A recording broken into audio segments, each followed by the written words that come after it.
It just goes live. Ta-da. What up, Cheers. Mike? We both have our Steins today. Look at that. Cheers. Cheers. This is my podcasting mug. Yeah, everybody. Do you have a good story behind your mug? No, not really. I found it at a yard sale type thing, and they had 3 different kinds. This is the endangered species, Budweiser 1995 Anheuser-Busch Gorilla Edition. So if you're just Oh, listening wow. to this, you may not understand, but the gorilla kind of 3-dimensionally, ceramically etched into the stein, and it's got this metal kind of German lid attached to it that I like a lot. So, yeah, is that heavy. a collector's edition? I think it's a collector's edition. I think you can get. I could sell these for like $50 now, and they were like $20 when they came out. I got a grizzly bear as well. That's pretty awesome, honestly. Oh, wow. I haven't busted out the grizzly bear yet. They're still in the box. Ooh, a real collector. That's awesome.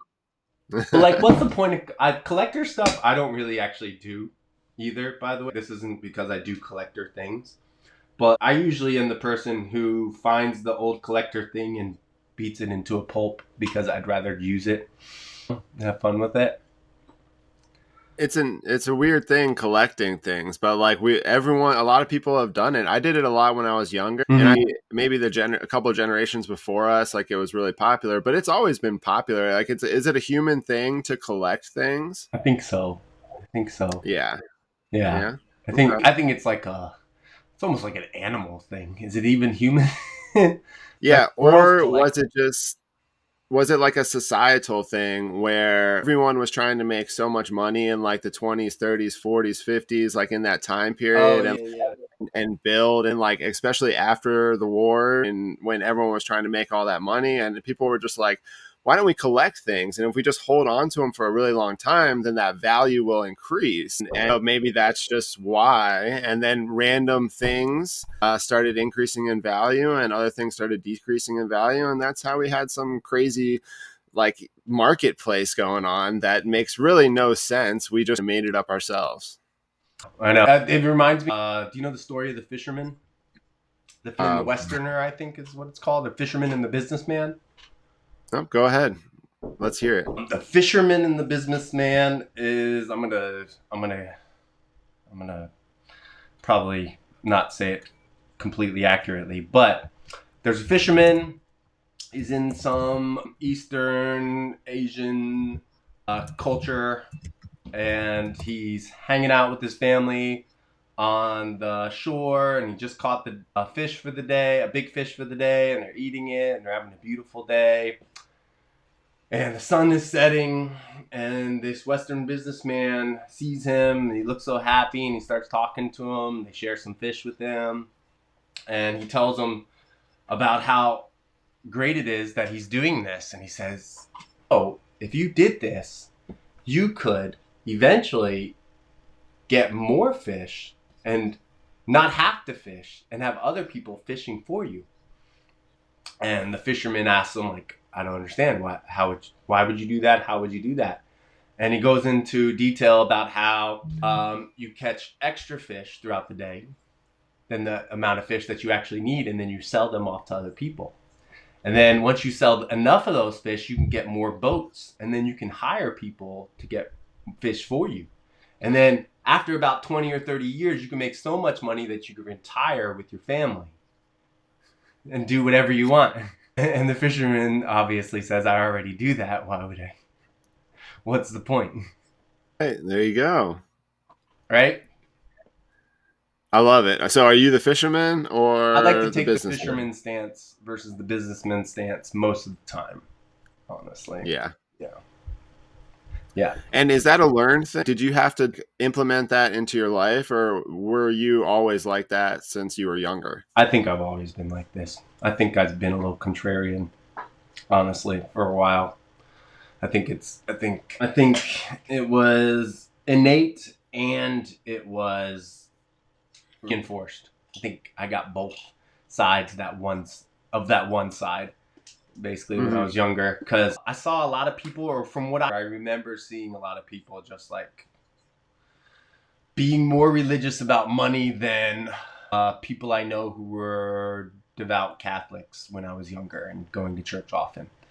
Like I knew some really religious people at church, and they still weren't as crazy about things as some people I knew who were crazy about money. And didn't seem like it was helping very much, even though they had money. Didn't seem like it was their character.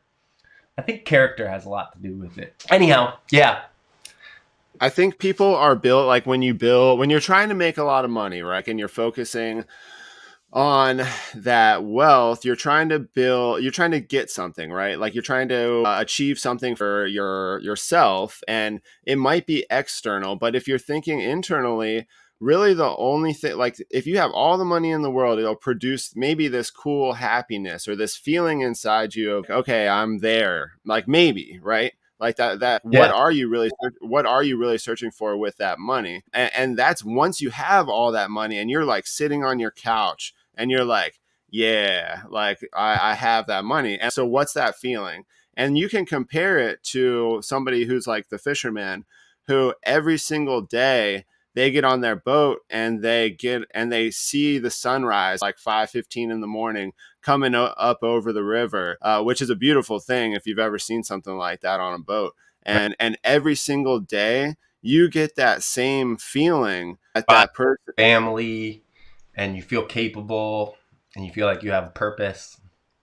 and you get that same feeling that I think a lot of people are chasing for that millions of dollars. Right. Now, I'm not saying, I mean, it would be cool to have millions of dollars, you know. Yeah, I used to be like, money is evil. Like I got that far with it for a little bit, but thankfully it was only a short little bit, because that's also not a good mindset to be in. Honestly, I don't think personally, I don't think that's good.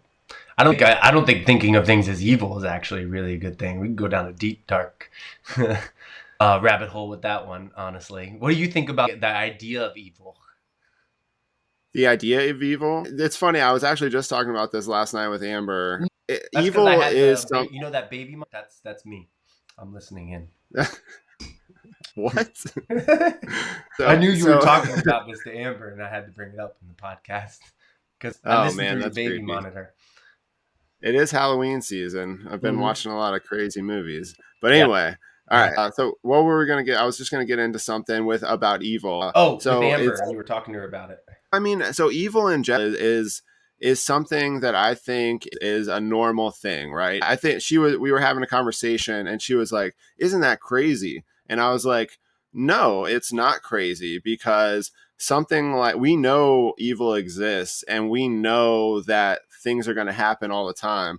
Like, maybe, is it shocking? Maybe, yes, but like, and when something evil happens, or something is you put like an evil label on something, then all that's doing to me nowadays is just showing that there is good, and that evil thing is going to be there.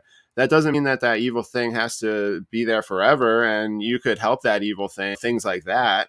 But the idea that evil exists is just true, and there's always going to be evil and good, and that's just that. I don't know. That's just my little thought on evil. This little Fit Quest aside, but I think it has to do with our general theme a lot of times, because we're fighting the good fight in a way, trying to get health. I think the problem I have with evil and good, honestly, is that it comes with a should. Usually, both of them come with lots of shoulds, and I think there's a lot more power than they need to have when you call them evil or good. Makes sense? Like, just giving something that label gives it more emphasis to most people, I would say. Agree. And almost in a supernatural kind of way is the best words I can use to describe it. Versus if you just think of things a lot like, okay, here's another parable. You ready for it? Yeah, and I know you'll agree with this one too. Do you know the Chinese farmer parable about the Chinese farmer and the sun? Nope. Let's hear it. All right, so I want to hear it today. All right, so I'm gonna kill this one as well. I wish I could tell this story better. I should really practice this a little bit more. But there's a Chinese farmer in ancient China, a long, long time ago, who is raising his son to be a farmer. And his son is a young adult male, and he's out on the farm one day and he hurts his foot or his leg, or he cuts his leg so badly that he's going to be lame for the rest of his life because modern technology is just not there, basically. And the son is so distraught, and he comes back to his father and he feels horrible. And his father says, he says, "Father, isn't this horrible?" And he goes, "I don't know. Maybe not," in so many words. But a few days go by, and all of a sudden, the townspeople are getting in an uproar because there's a army approaching. And some commanders from the town come up to the father and they say, "Hey, there's an army approaching. We're going to need to take your son and put him to the front line and stop these people because he's a younger one. I mean, he bodies on the field, basically." And he says he can't. He's injured, and the army has a rule against injured people going into the field. So he doesn't get enlisted, and everybody in the town loses their son and loses their family and their father. And he's like one of the few young children left. And everybody says, "Oh, aren't you lucky your son was able to live even with this thing that happened to him? At least you have your son," right? And the city survives and the son survives. And the father says, "Maybe," again, basically. And the story goes on, and it flips back and forth from good things happening, evil things happening, good things happening, evil things happening, asking the father what he thinks of the matter. Maybe. Exactly. But there's still, it's interesting. There still is good and evil. But how you react to it, I think, is the key. Yep, exactly. So it's an interesting thing. We actually talked about labels one day and like having a whole podcast on it and how that creates all these things. But we're not going to go into that. Okay, that's a little teaser. Yep, exactly. And we're going to do today is challenges. Whoa, we're finally getting into it today. But just kidding, we're going to do our Fit Quest first. But today's challenge, what we're going to get into today is we're going to get into fitness challenges. We're also going to get to fitness challenges at work. Mm-hmm. And then we're going to weave in just challenges in real life and how challenges just are good or bad, or who knows what we come up with in the next hour or so. Yes. Nice. Well, let's do our Fit Quest. Yes, thank you. Okay, so Fit Quest wise, I'll go first. Do you want me to go first? Do you mind? Sure. Yeah, knock it out. I'm excited to hear your Fit Quest. Thanks. Last time the knee was doing really bad, and now it's doing a lot better. And I don't want to toot my horn too much because I don't know how much of what I did helped, basically. But I know I did things to keep it from hurting, and I know I did good with like recovery and keeping an eye on it and testing it out, which is things we talk about a lot. Now I can squat, I can lunge, and I can go up steps with no pain from not being able to even like go up steps except for on my hands and knees a few weeks ago, and not being able to sit down in a chair without an aid or whatever, and not being able to bend my knee all the way or give myself a knee hug, for example. Oh man, dude, that's exciting. The knee hug just unlocked like a couple days ago. Actually. Oh wow. So I'm still keeping an eye on it. I'm still taking it easy. I'm not going to be really loading my leg exercises very much, I would say, but I'm trying to walk a little bit more. I'm trying to be conscious with my walking. And then it's funny, a lot of the club and mace work was hard just because that little bit of torque twisting. So I haven't been doing as much of that. I actually picked up some dumbbells and replaced some of my club and mace work with some bodybuilding dumbbell work for a little bit. It was close to the end of this program for me. So now I'm thinking about what I'm going to be doing for my next program.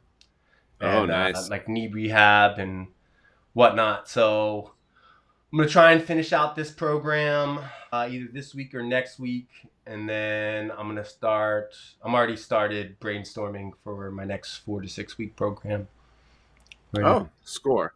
Yep. Man, okay. What I'm interested in from that is when, so you're right in that period where you are like feeling good.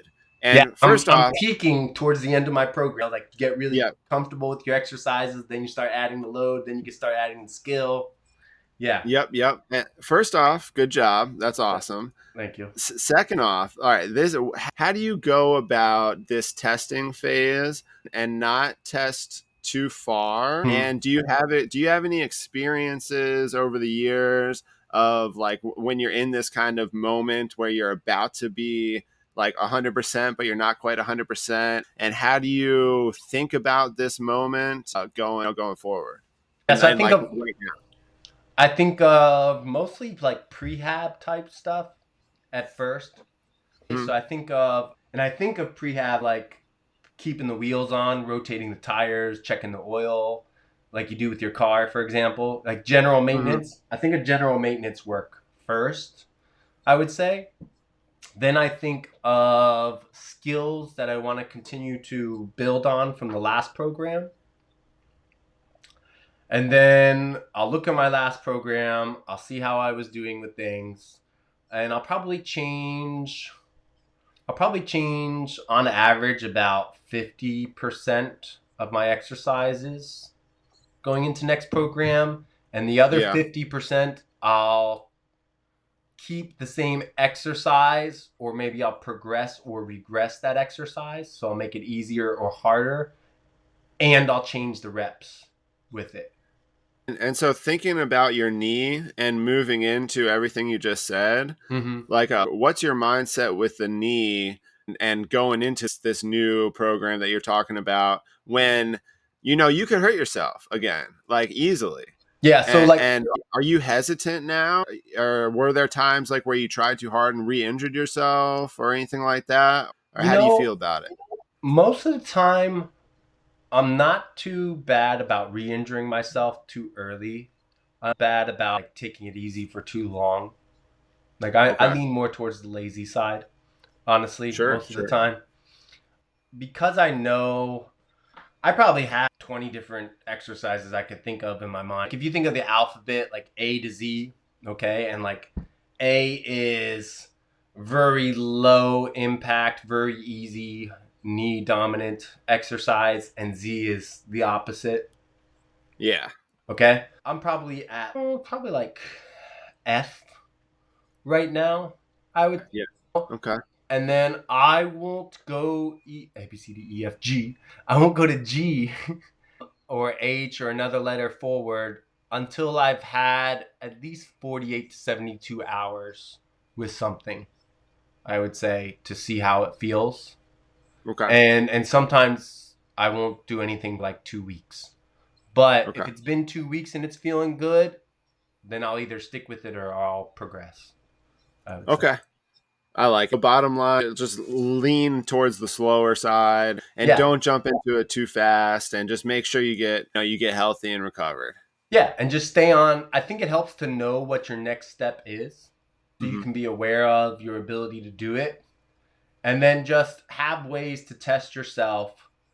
Like for example, okay, when I was having a hard time going up the steps, I used the railing and I used my arms more, or I would crawl up the steps on my hands and knees because that would be less total pressure on my legs, Yep. right? So at first, I couldn't even do crawling up the steps because it was still too much pressure on that one side.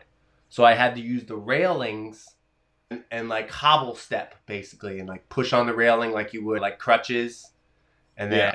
bring my good foot up, push through that foot, use my arms, okay?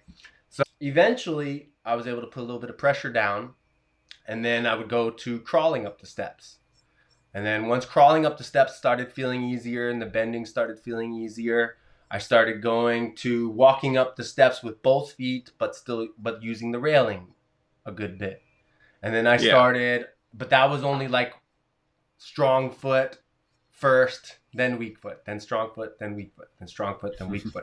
versus a nice flow of strong, weak, strong, weak, strong, weak, strong, weak, strong. Right.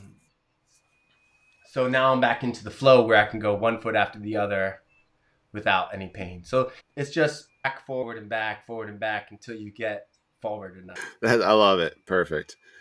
All right, that's just interesting. I love that you think about your knee hurts. You think about things like walking up the stairs or crawling up the stairs. Where I think some people would be like, "Oh, can I do a leg extension now?" Or "Am I ready to do something like that?" So I think that's awesome to think about when it comes to recovery and those movements.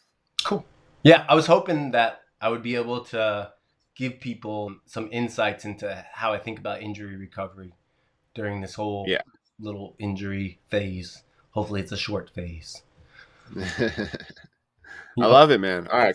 Do you have any more of your quest this week? The quest, I don't think so. I just I'm trying not to rush it. And it helps me not be as lazy. The fact that I have that long-term goal that we talked about for the fall, which is hiking and biking, basically. Biking felt pretty good on Thursday, but my left quad was pretty tired the rest of the day afterwards, I would say. Yeah. Even though I wasn't pushing fully through my left quad when I was on the bike. Yeah. So I think biking is going to be one of those next unlocks where I want to try and feel even on the bike. Right now I feel even on the steps when I walk up and down. Okay. But I don't feel even pushing on the pedals on the bike. And I definitely don't feel confident going uphill for a long period of time on a bike yet. All right. I like keeping that end goal in mind and working towards it. Yeah, and that keeps me from getting too lazy. But sweet. I know I'm not going to push too hard most of the time. Most of the time, the only thing I'll push too hard in is if I walk around too much because I'm trying to run after the kids type stuff. Yeah. That's where I can get beat up. So I'm trying to monitor my steps right now, I would say. Okay. All right. Cool. I like it. I dig it. Nice. What are you up to? How's the mace journey going? How's the elbow high approach going? Yep. All that. Sure. The main daily sandbag, my mace bells are going awesome. So a couple things I focused on my reverse TikTok was trying to get my elbow super high on that. Yeah. And then also get my posture. Because what I felt bracing the core, tucking the hips versus pushing those arch in the back. Yep. And I have to get my elbows high, and then I get in this weird position where I'm bent forward, and then I basically have to recorrect myself. But then once you're in that position and you got your elbows high and you have that weight bringing it down, it's that active stretching of that weight that really helps because you're so engaged, but it's also really stretching that shoulder complex and those upper, those rear delts and the lats. Everything. I think the lats, man, that active stabilization with the lats. I don't think we're getting a lot of that active stabilization with the lats, except for things like hangs. But even hangs, we're not swinging in our hangs very much. It makes me think that we should swing in our hangs a little bit more. Okay, I like that. I do, there's a couple things little things I want to talk to you about. I do swing a little bit on when I'm doing my hang and things like that. Yeah, because it feels really good. Right. And you posted this thing on rocking on your feet into a calf raise. Yeah. Into a heel press almost. So you're in a squat position and then you go into a calf raise in that squat position. And you're holding on to something because that's really hard to do unless you're holding on to something to help you. I've been doing that forever. And when I watched that video, I started doing it every day again and just rocking because I do it with the TRX strap. And it's really easy to get into that low squat position, which you got that high hang position with the strap, depending on where your arms are, right? You can do a lot of different things. There's tons of different positions to get into. What I really like the TRX if you can't hang from a bar or anything like that because of all those different positions you can get into. Yeah. So I do a ton of fitness stuff every day. I try a lot of stuff. But my main fit quest, I've been rocking those mace bells. Those are your side quests, right? Those are, yeah, exactly. Those small little side quests Yeah. to get like the 5 rubies in the chest in the Yeah, right. corner. my my mace belt, I did hit myself for the first time this week. 'Cause last week I was talking about engaging my core so much, and that I was sticking my belly forward so that I wouldn't hit my butt. So I Right. was really trying to be still and not be afraid. And I ended up hitting my butt with the mace bell, like coming around, Oh and yeah. it hurt a little bit, but I was okay. And I think you got enough cheeks to keep yeah, yourself safe there. exactly. So just a fair warning, if anybody is following along and tries that stuff, they are pretty dangerous. But it didn't hurt that bad. But anyway, I've been doing my 40-pound vest runs and backwards walking. And that was actually my last week of all that stuff. So I did about 4 weeks of that, which is with the 40-pound vest, which has been, I feel great. It was from you and your wife's recommendation of doing the reverse walking and the tib raises. And I do feel awesome doing that. And I've been doing it for about 4 weeks or 5 weeks now. And I think I'm going to stop this week. So my next Fit Quest, I think I'm going to do a week of HIIT. Like I did a workout a couple of days ago that I just crushed myself with the sandbag. And I think I'm going to do that for a week in between my next thing. And my next thing is going to be, I'm going to start with a 20-pound weight vest. And I'm going to do some indoor. So I'm going to do some pull-ups, push-ups, and then some lower body exercises. So body weight stuff with a 20-pound vest. And so that's what I'm going to plan on doing up until around Halloween time.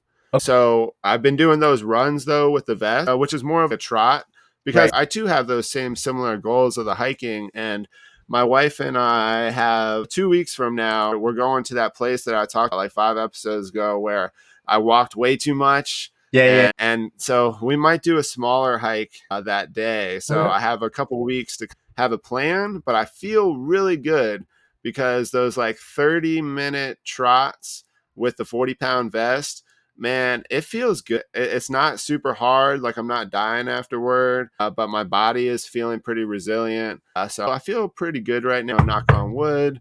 That's my main Fit Quest. I wanted a side note real quick. So I'm working on that, but another part of Fit Quest, this for my whole entire past year is like figuring other stuff out. Right. And the past month I've been going like hardcore on designing and doing video editing and stuff like that online. And I've been really trying to make that, it was like my job this month basically was to practice these skills and see what I could do. And there's a couple interesting things that I learned from this. So I love doing it. But that doesn't matter, right? Because so I am on technology for those couple hours, like in the morning, and video editors and audio editors and stuff like that you can do on your phone too. So I had these like powerful tools on me at all times. So for the past 30 days, I've been feeling like this anxiety because I'm like connected to doing these projects that are all around like using the computer and using my phone. Now, I still don't watch a lot of social media or anything like that, but being on those platforms all the time, I'm still like seeing some videos and whatnot. Yeah, well, you've been increasing your social media, at least in terms of your posting. Yeah, exactly.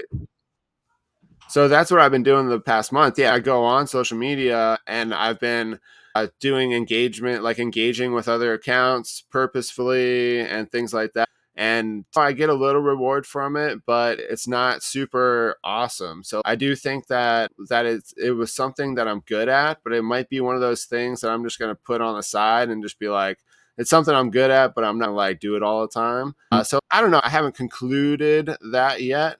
But so my morning meditation, I meditate at 5:20 a.m. every morning. And then you play me in chess afterwards. Yeah, pretty much. Yeah. I do that. I go hit golf balls and I play chess. Yeah. Which, what the heck is an en passant or whatever? Like you just went right past me and my pawn disappeared and I was like, what kind of cheating is this? I had to go back Yes. with like 5 times. But But anyway, yeah. yes, So yes. If you're what a is chess it? nerd, Just can you you okay? So if you're a chess nerd, at the beginning of the game, your pawn can move two squares on its first move only, right? But after that, it has to subsequently only move one space up the board, and that's pretty much it for the pawn, unless it's able to attack somebody diagonally. Sometimes you'll get in situations where one player's pawn has gotten so far across the board that by the time another player pushes their pawn for the first time up two spaces, it passes the opposing player's pawn. And when you do that, there's this French term. I don't remember where it originated, but it's been in chess for a while, like ancient chess in different ways. And it's called en passant. And basically, when a pawn passes you another pawn like that, the way I think of it is that the pawn gets angry and gets a new power for a short, brief period of time and can take that pawn's place basically and capture it. It gets some road rage on the board and the pawn gets a little extra power. But it only happens in certain situations, so a lot of players don't ever see it because Yeah. either the players they're playing against don't know how to use it, or it's not a good time to use it because it's not always a good time to take someone's other pawn, for example, when it happens. But I like throwing it out there every once in a while just to mess with people as well. So I Yeah. did that. Yeah. I did that to Josh in our recent game, and he was like, "What the hell did you do to the board? What kind of hack?" You're probably thinking I like hacked the software or something. Yeah, I did not know what happened, but cool. I'm gonna use that on you maybe one day. We'll Yeah, see. yeah, pull it out.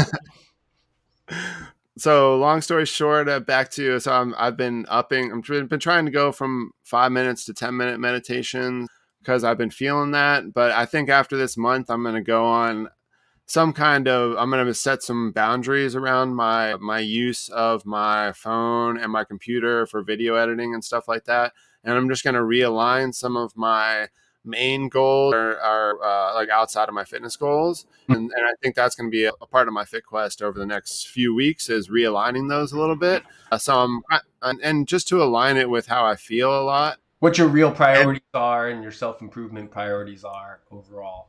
yeah, I haven't realigned them in a little while, and so I think that's just something I'm gonna do and see what's next for me outside of fitness, and we'll see because I think I'm trying to train a couple of people again, and so I'm trying to think about how I'm gonna do that because it's inspiring when you hear other people like you talk about like training people and when a part of my personal fit quest when I thought about like the social media doing all that kind of stuff was the feeling I get doing personal training and coaching people and out of all my I've had 20 jobs and there's been cool perks of other jobs like playing golf for free and stuff like that.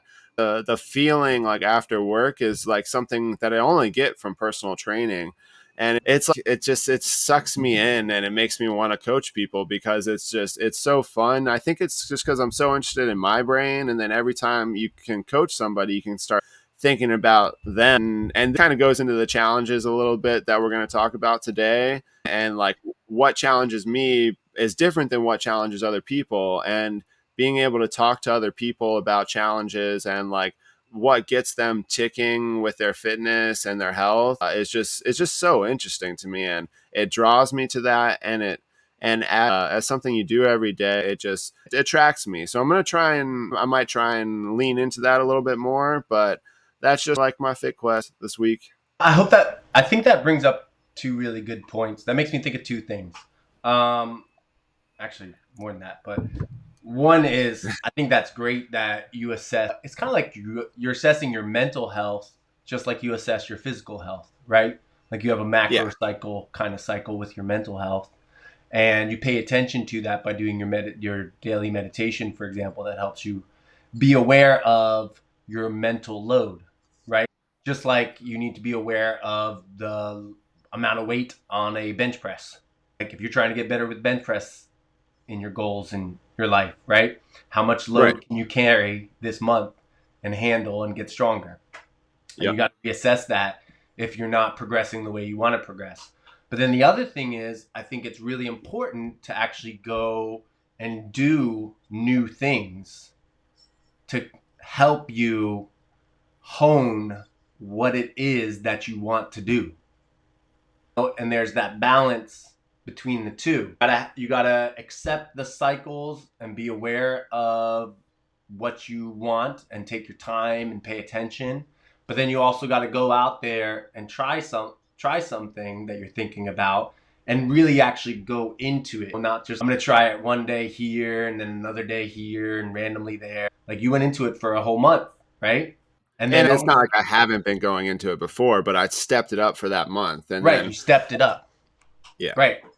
And so that helped you figure out, okay, do I really want to do this? Or how much do I want to do this? Or what do I want to do with it? Or is this in line with the things that bring me joy and, I don't know, just make you feel like you're on the right path? It's about developing exactly all those philosophical things, which I like, Mike. And it's also about developing what we've talked about before is meta skills. So when you develop skills that can be used in lots of different ways, I felt like this was something that if I focused on hard enough for a month, I learned a ton in a month. I've learned a ton in a year in the same subject too. But I think that doing those focus sessions just really does elevate it a little bit. And for the over curious person, I think too, what you like going into something full fledged is important, because if you just half-ass stuff, then you still have that inkling in you that says I can do it or I want to try it or something like that. And unless you just jump in all the way in,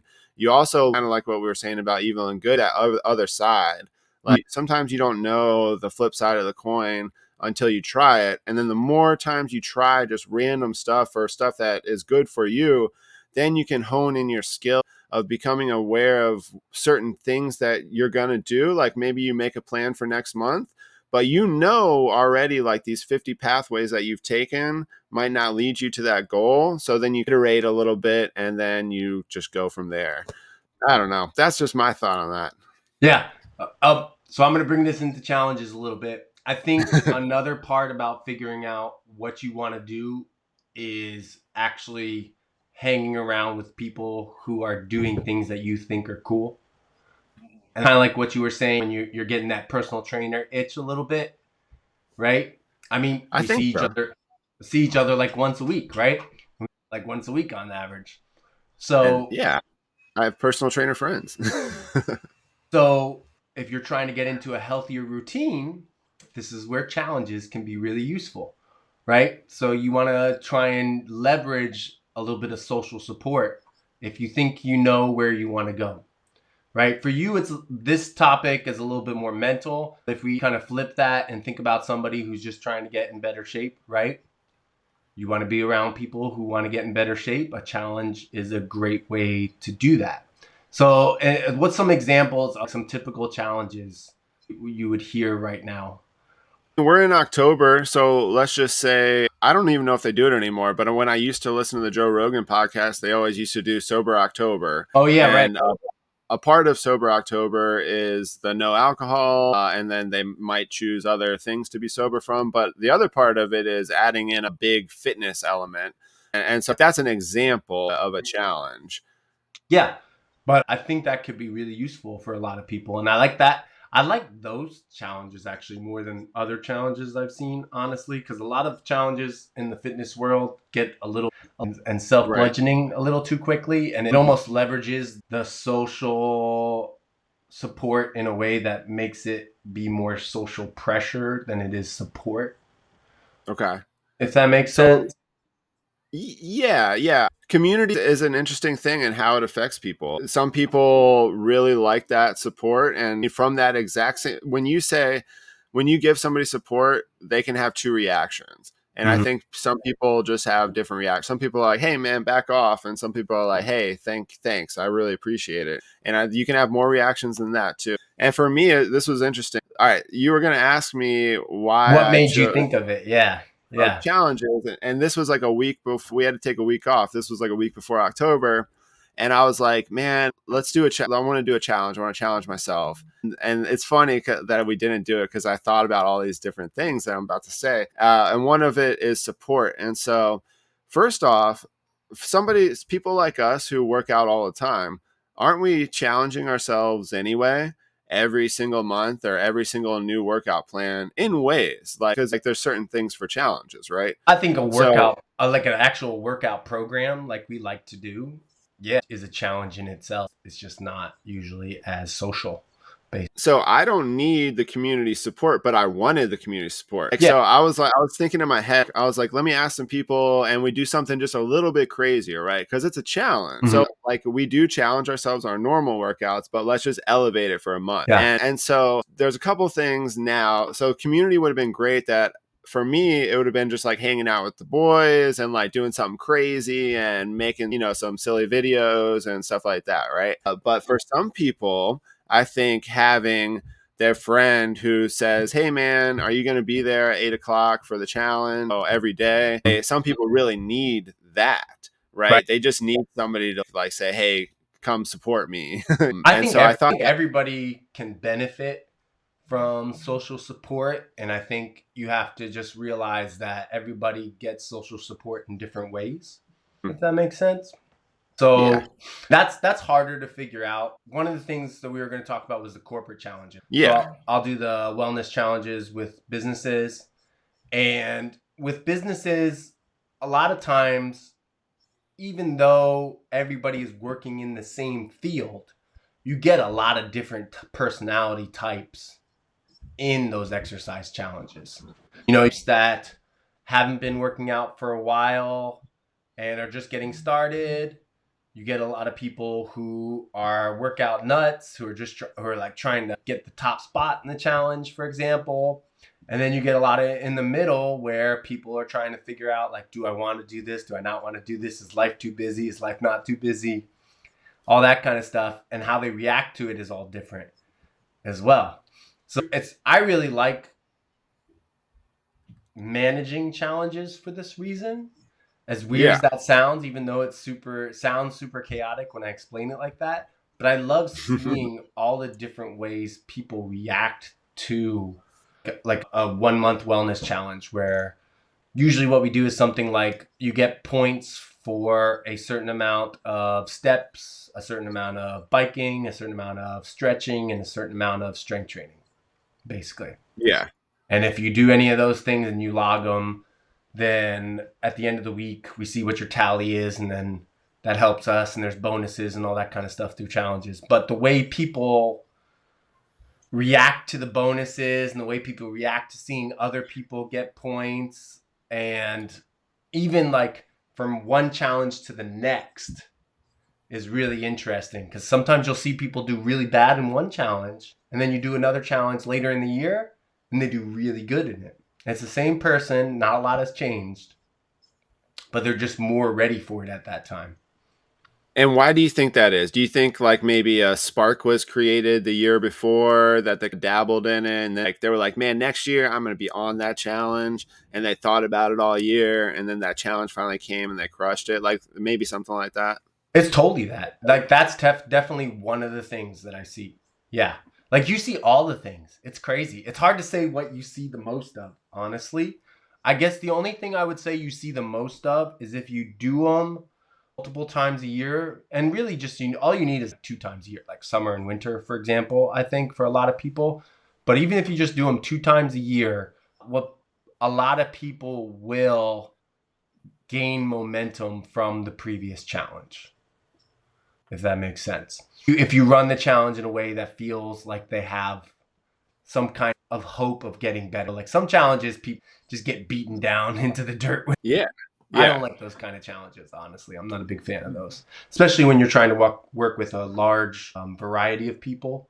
But when it's done well, I think you get momentum building up for sure with a lot of people, and people who are like, oh, I didn't do that well in this challenge, but I know there's a summer one coming up and I'm going to be ready then, for example. And I'm sure like if you're in a team of 50 people or so, a fairly tight-knit office, I'm sure having these challenges twice a year, whether it's for 30 days or 60 days. By the way, you can let me know how many days you normally do challenges Usually for. 30, Uh, usually 4 weeks. Usually 4 30 weeks. days. Yeah. Yeah, 4 weeks. I wonder like what kind of team building like after these challenges that they feel, and if they're more productive or things like that. I know there's lots of studies that show that these challenges do increase productivity and all that kind of stuff. And I think that's cool data that you get to see that people who are just dabbling in like the first one, on the second one they really want to increase it a little bit more. And I think that's cool data to have. Ooh, and that reminds me, this is actually one of the biggest benefits I think challenges can give you. And you see this actually with having a workout program, just a good workout program. Anything that you stick to for 4 to 6 weeks, I would say. So a month's time, anything you stick to. But in this case, we're referring more to challenges because you get that social support too, which helps you stick to it more. I think the biggest benefit a lot of people get is the awareness that comes from doing the things that maybe you haven't been doing. Does that make sense? Yeah, you're like self-discovering or something. Like Right. you're figuring yourself out a little bit more. Because in a lot of challenges, what you end up doing that I think a lot of people don't really do, even actually when they're in their own programs, unless they got a coach helping them, is they track a lot more and they track Hmm. a lot better in terms of accurate tracking because they want to get the points for whatever the challenge thing is, for example. And just that tracking, when you're done with the challenge and you look back and you see it, it's so much more real, I think, to people when they do things Right. like that, that it allows them to gain much more experience. You get a lot more experience points if we're going back to FitQuest style here, basically. So yeah, you get those Yeah. those. You go on a video game and there will be a quest where you get like double the experience points, Yeah. basically. I think Yeah. when you track things and you do You it level with, up. right, and you level up much quicker. I think when you track things in a challenge and you do it with people, like a lot of challenges are set up, you get like double experience points, basically. Oh, and what you do with those experience points, I mean, could make it worth it or not, but I think you get the potential for getting a lot more experience in a shorter period of time. And I think that's really useful for people. Yeah, I love that, man. All right, cool. So that's like basically for everything for the corporate challenges. Was there anything else like specific for corporate challenges before we get into like some crazy stuff? With the corporate challenges, I think what's really useful for people to think about the social dynamic. I think that keeps a lot of people from doing them because people are a little bit more private in a workplace. And I think it makes it easier to be more open with people when you do a challenge with your peers. Because Yeah. you have a topic that's not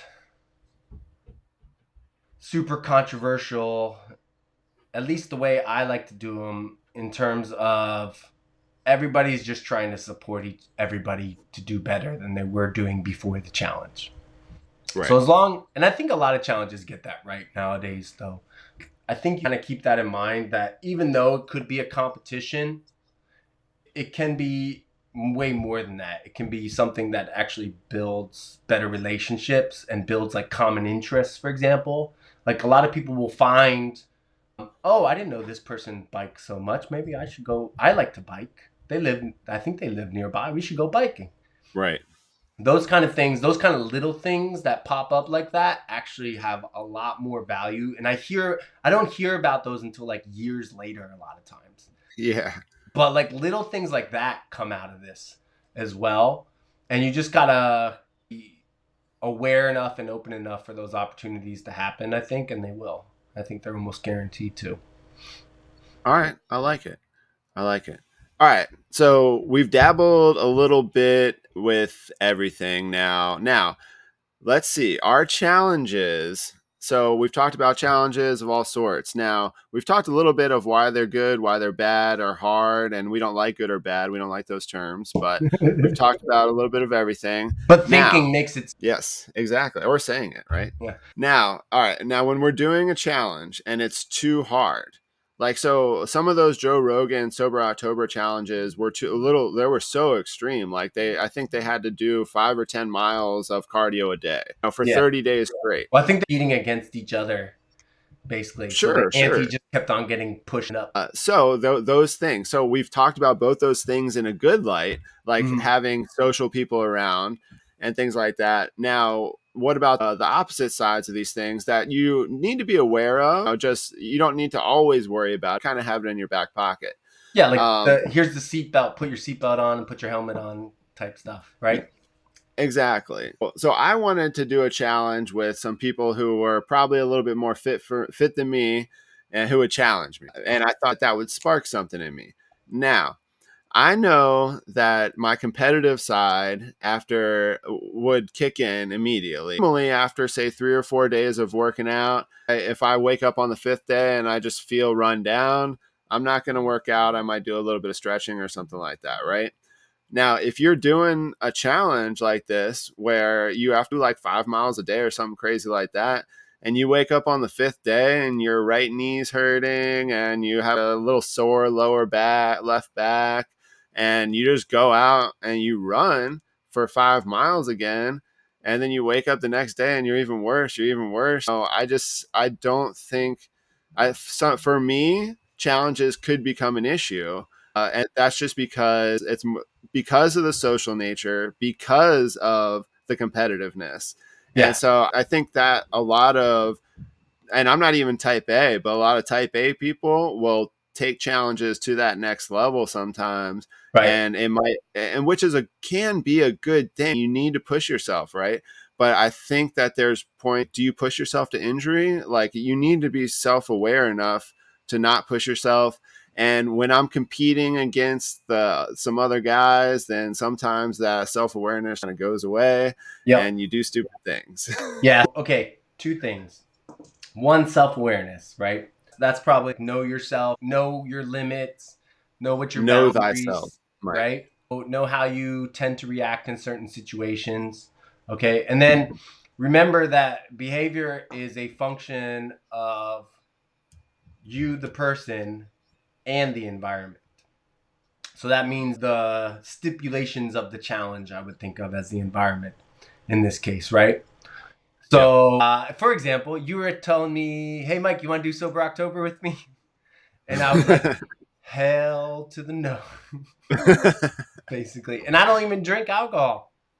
Right. But like, neither do I. Exactly. But I probably want to have a little bit of cannabis from time to time during the holiday season. And actually, a lot of times if I get injured or I get hurt or whatnot, I'd rather use cannabis or something like that as a pain reliever than ibuprofen or stuff like that. And we could say that that would be allowed, but then what else am I being sober about, basically?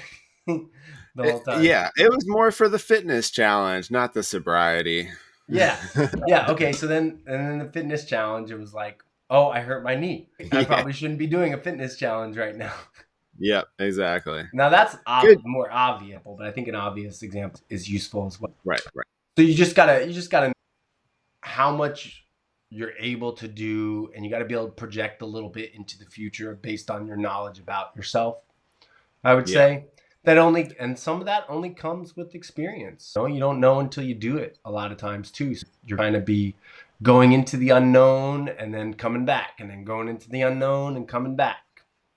So when you're looking for those challenges, fitness challenges, I feel like corporate fitness challenges is a pretty safe bet because a good professional is doing it. But when you're surfing around Instagram and Facebook and seeing all these fitness challenges, that's, I think, when your awareness needs to be super high and you need to be like, is this realistic for me? And then it's really a good idea. Yes, know thyself, or get some outside advice of maybe some things that can challenge you every month. You can change your mindset and be able to pick up fitness all the time. Because I think a lot of people use challenges as like I'm going to start working out, so I'm going to do a challenge.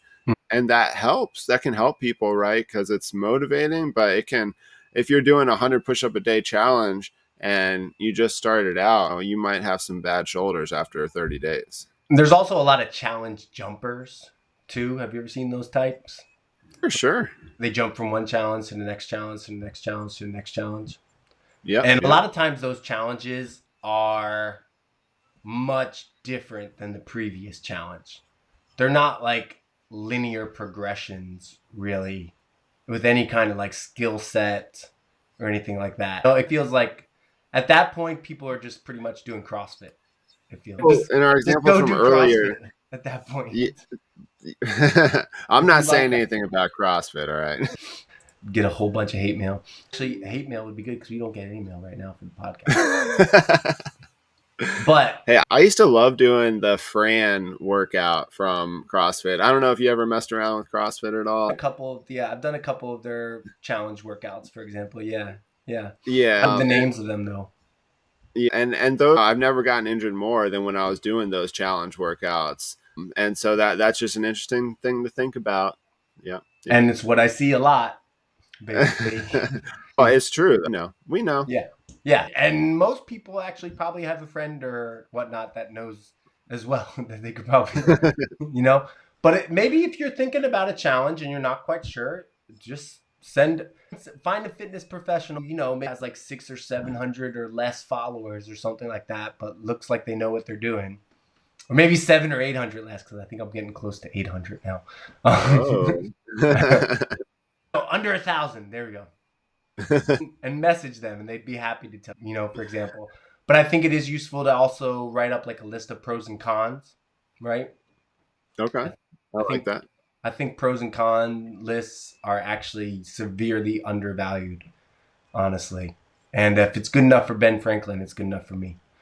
Well, doing those pros and cons before makes you think about it to the end. And really thinking about the cons is an important thing. It goes into everything that we've talked about today, is really thinking from the beginning and using your experiences. And the more experiences you make, the more those pros and cons can make sense towards your next experience. And it's usually not a good sign if you were looking at something on social. Somebody tells me this, and I've heard this before, and it doesn't usually pan out well, that they were on social media, they saw this challenge by this one person they follow, and they thought it was a great idea, and they immediately bought the package and whatnot and signed up and registered. And at that moment, not make quick decisions about 4 to 6 week commitments.